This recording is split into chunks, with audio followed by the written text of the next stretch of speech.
ये कहानी ऐसी लड़की के ऊपर आधारित है जिसका एक कैफे होता है और उस कैफे में कई सारे लौंडे काम किया करते थे और ये लड़की उन सभी काम करने वाले वर्कर से अपनी गुफा खुदाया करती थी। तो चलिए देखते हैं आखिर कैसे ये लड़की अपनी गली को मोहल्ला बनाती है। कहानी की शुरुआत में हम रिया को देखते हैं जो कि अपने कैफे में होती है। उसके कैफे में जैस्मीन नाम की एक लड़की और काम किया करती थी। वही चमन नाम का लड़का भी उसी कैफे में खाना बनाने का काम किया करता था। पहले जैसे आज भी रिया अपने कैफे को संभाल रही थी। आज उसकी थोड़ी तबीयत खराब लग रही थी, इसलिए जैस्मीन रिया को आराम करने के लिए कहती है। थोड़ी देर बाद उनके कैफे में हुस्न की परी आती है जिसके चमन और जैस्मीन दोनों ही दीवाने थे। इसको देखकर तो मेरा भी हैंडपंप चलाने का मन कर रहा है। इस हुस्न की परी का नाम रूप था। रूपा हर रोज इनके कैफे में आया करती थी, इसलिए चमन और जैस्मीन इसे अच्छे से जानते थे। आज भी जैस्मीन रूपा के पास जाकर उसका ऑर्डर लेने जाती है, लेकिन रूपा जैस्मीन को ऑर्डर देने के बाद उसे एक गिफ्ट भी देती है। जैस्मीन जब उसको देखती है तो उसमें एक ड्रेस थी। जैस्मीन को वो ड्रेस बहुत अच्छी लगती है, लेकिन वो रूपा से वो गिफ्ट लेने के लिए मना कर देती है। तो रूपा उसे समझाती है कि तुम इस ड्रेस में एकदम पटाखा लगोगी, इसलिए तुम ये ड्रेस रख लो और इसी बहाने हमारी दोस्ती भी हो जाएगी। इसके बाद रूपा जैस्मीन को अपना कार्ड भी देती है और उससे कहती है कि तुम इसे घर जाकर पहनना और मुझे वीडियो कॉल करके दिखाना। तभी रिया जैस्मीन को साइड में बुलाती है और उससे इस गिफ्ट के बारे में पूछने लगती है। तो जैस्मीन रिया को बताती है कि ये गिफ्ट मुझे रूपा ने दिया है और ये बहुत खूबसूरत है। लेकिन रिया जैस्मीन से कहती है कि ये अच्छा होगा पर हम हमारे कस्टमर से कोई गिफ्ट नहीं ले सकते, ये हमारे यहाँ की पॉलिसी है। और उसे कहती आगे से ध्यान रखना, इस बार तो मैं तुम्हें छोड़ रही हूँ। जिसके बाद जैस्मीन दुखी होते हुए चमन के पास आ जाती है और उसे बताती है कि रूपा ने मुझे ये गिफ्ट दिया है। तो चमन उसे देखकर कहता है कि शायद रूपा तुम्हें पसंद करती है, इसीलिए तुम्हें ये गिफ्ट दिया है। जिसके बाद हम रात का सीन देखते हैं जहाँ कैफे में बस जैस्मीन और चमन ही बचे थे क्योंकि रिया घर जा चुकी थी। फिर चमन जैस्मीन के पास आकर उससे कहता है कि हे बेबी, तुम मुझे अच्छी लगती हो, आई लाइक यू बेबी। ये सुनते ही जैस्मीन भी गर्म हो जाता है और दोनों वही कैफे में एक दूसरे का मूड बनाने लग जाते हैं। इतने ध्यान से मत देखो, तुम्हें कुछ नहीं दिखाने वाला मैं। ये लोग पूरे किचन में अलग अलग तरीके से मजे करते हैं। सब कुछ करने के बाद जैस्मीन चमन से कहती है कि तुम जो ये मेरी रोज रोज प्यास बुझाते हो, इसके बारे में किसी को पता नहीं चलना चाहिए क्योंकि मुझे रिया मेम ने तुमसे दूर रहने के लिए बोल रखा है। ये सुनकर चमन सोच में पड़ जाता है कि आखिर रिया मेम को हमारे रिश्ते से क्या प्रॉब्लम हो सकती है, लेकिन जैस्मीन को इसके बारे में भी कुछ नहीं पता था। अगले दिन रिया कैफे में आती है तो चमन और जैस्मीन उसे गुड मॉर्निंग करते हैं और रिया आते ही उन्हें सामान देकर आज का काम बताने लगती है। जिसके बाद रिया जैस्मीन की भी समझाती है कि तुम गांव से शहर में आई और तुम यहाँ नहीं हो, इसलिए तुम यहाँ के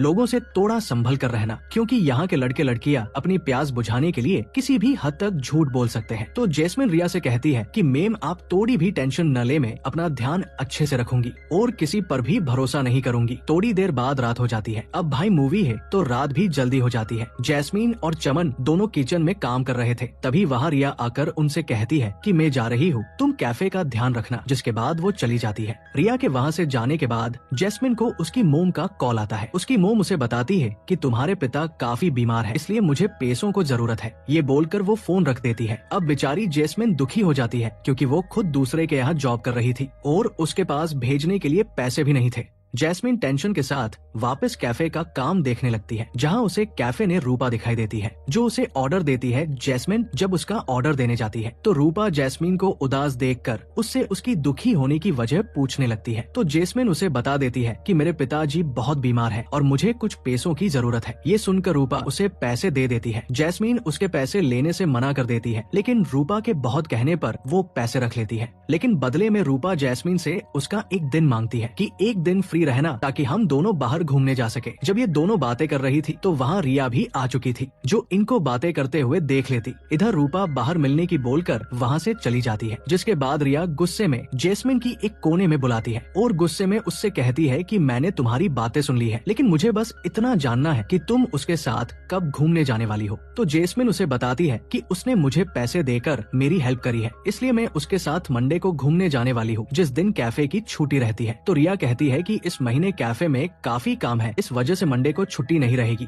और तुम भी कहीं घूमने नहीं जाओगी। ये सुनकर जैस्मिन को बहुत बुरा लगता है। अगले दिन महीने का आखिरी दिन था, इसलिए रिया जैस्मिन और चमन की सैलरी देने के लिए कैफे में रुकी थी। फिर रिया जैस्मिन को अपने पास बुलाकर चमन के बारे में पूछती है, तो जैस्मिन बताती है कि उसे किसी से मिलने जाना था, इसलिए वो जल्दी चला गया। इसके बाद रिया जैस्मिन को उसकी सैलरी दे देती है। जैस्मिन देखती है कि रिया ने इस बार ज्यादा सैलरी दी थी, तो रिया उसे बताती है कि मुझे तुम्हारा काम अच्छा लगा, इसलिए मैंने तुम्हारी सैलरी बढ़ा दी है। ये सुनकर जैस्मिन बहुत खुश होती है और वापस अपना काम करने लग जाती है। जैस्मिन कॉपी बना रही थी, तभी उसके हाथ पर थोड़ा मिल्क शेक गिर जाता है, तो रिया उसके पास जाकर जैस्मिन के हाथ से उसको साफ करने लगती है। रिया के छूने से जैस्मिन काफी ज्यादा गर्म हो चुकी थी और रिया भी धीरे धीरे उसका मूड बना रही थी। जब दोनों अपनी चरम सीमा पर पहुंच जाती है, तो दोनों वही एक दूसरे के साथ छेड़खानी करने लग जाती है और अपने हाथों का कमाल दिखाकर गिलाकर डालती है। जिसके बाद अगले दिन रूपा फिर से कैफे में आती है, जहाँ जैस्मिन उसका ऑर्डर लेने जाती है। तो रूपा उससे पूछती है कि तुम्हें अभी तक टाइम नहीं मिला क्या, आखिर तुम मेरे साथ घूमने क्यों नहीं चल रही? तो जैस्मिन बताती है कि मुझे अभी तक छुट्टी नहीं मिली है, इसलिए मैं तुम्हारे साथ नहीं आ सकी। ये सुन रूपा उससे जल्दी ही रिया से छुट्टी लेने की कहती है, ताकि वो दोनों साथ घूमने जा सके। जैस्मिन इसके लिए मान जाती, जल्दी है छुट्टी लेने की बोलती है। इसके बाद ऐसे ही बहुत दिन गुजर गए। एक दिन फिर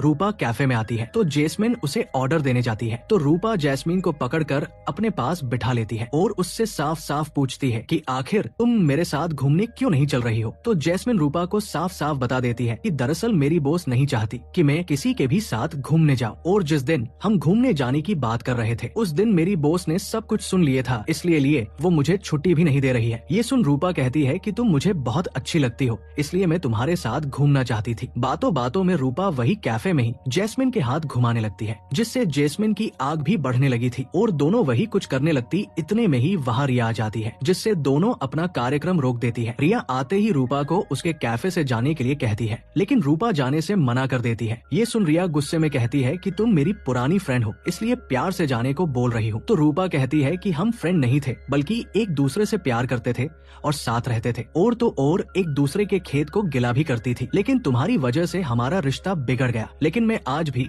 तुमसे प्यार करती हूँ। इतना बोलकर रूपा वहाँ से निकल जाती है। अब रात को रिया जैस्मिन और चमन को अपने पास बुलाती है और अपने साथ बैठकर बातें करने लगती है। बातें करते करते ये एक दो पैक भी लगाने लगते हैं। तभी रिया उन दोनों से कहती है कि मुझे तुम दोनों के रिश्ते के बारे में पता है, कि तुम दोनों ने कैफे में कितनी बार अपना शैम्पू गिराया है। रिया के बात सुनकर दोनों डरने लगते हैं, लेकिन रिया उनकी इस हरकत से बिल्कुल भी नाराज नहीं थी, बल्कि वो उन दोनों को रूपा और उसकी प्रेम कहानी बताने लगती है कि मैं और रूपा पहले एक दूसरे से बहुत प्यार करती थी और हम दोनों ने मिलकर ही इस कैफे को ओपन कर था, लेकिन जैसे काम बढ़ता गया मैं कैफे के कामों में उलझने लग गई और मैं रूपा को टाइम ही नहीं दे पाई, जिससे वो गुस्सा हो गई और गुस्से में उसने इस कैफे को बेचने का इरादा बना लिया। लेकिन मैं इस कैफे को बेचने नहीं चाहती थी, इसलिए हमारा दोनों का रिश्ता खराब हो गया। रिया की बातें सुनकर जैस्मिन और चमन दोनों हैरान होते हैं। इन्हें हैरान देख रिया बताती है कि दरअसल रूपा और मुझे लड़के बिल्कुल भी पसंद नहीं है, क्योंकि लड़के जल्दी फ्री हो जाते हैं और आज मेरे अंदर का ज्वालामुखी जगा हुआ है, इसलिए मैं पानी निकालना चाहती हूँ। ये बोलकर वो जैस्मिन के चिपकने लग जाती है, जिसे जैस्मिन भी गर्म होकर रिया की गुफा में अपना डंडा चलने लगती है। साइड में बैठा हुआ चमन भी इन दोनों के देखकर उसका भी हथियार दस्तक देने लगता है और मौका देखकर दोनों के बीच में खुद जाता है और बड़े जोरों शोरों के साथ दोनों की गुफा में रॉकेट छोड़ने लगता है। अगले दिन रिया जब कैफे आती है, तो आते ही वो जैस्मिन और चमन को गिफ्ट देती है और उनसे कहती है कि आज मेरा बर्थडे है, इसलिए आज रात को हम तीनों पार्टी करेंगे और तीनों मिलकर एक दूसरे का पानी निकालेंगे। इसके बाद चमन और जैस्मिन दोनों किचन में जाकर काम करने लगते हैं। तब ये बातें करते हैं कि हम दोनों बॉस के बर्थडे पर ऐसा क्या गिफ्ट दे जिससे मेम बहुत खुश हो जाए। इन्हें कुछ समझ नहीं आता, तो दोनों फैसला लेते हैं कि हम दिनों मेम को ऐसा गिफ्ट देंगे जिससे उन्हें पूरी लाइफ याद रहे। अब रात को रिया की बर्थडे पार्टी थी। जैस्मिन और चमन दोनों रिया के घर जाकर उसकी प्यास बुझाने वाले थे और दोनों रिया की आंखें बांधकर उसे गिफ्ट देने को तैयार करते हैं और वहाँ रूपा भी आ जाती है। रूपा को देखकर रिया बहुत खुश होती है, क्योंकि वो भी रूपा से अपनी प्यास बुझाना चाहती थी और फिर तीनों लड़कियां एक दूसरे की प्यास बुझाने लग जाती है। तीनों के बीच में चमन के सोने पर सुहागा हो गया था। इसी के साथ इस मूवी की हैप्पी एंडिंग हो जाती है। Thanks for watching.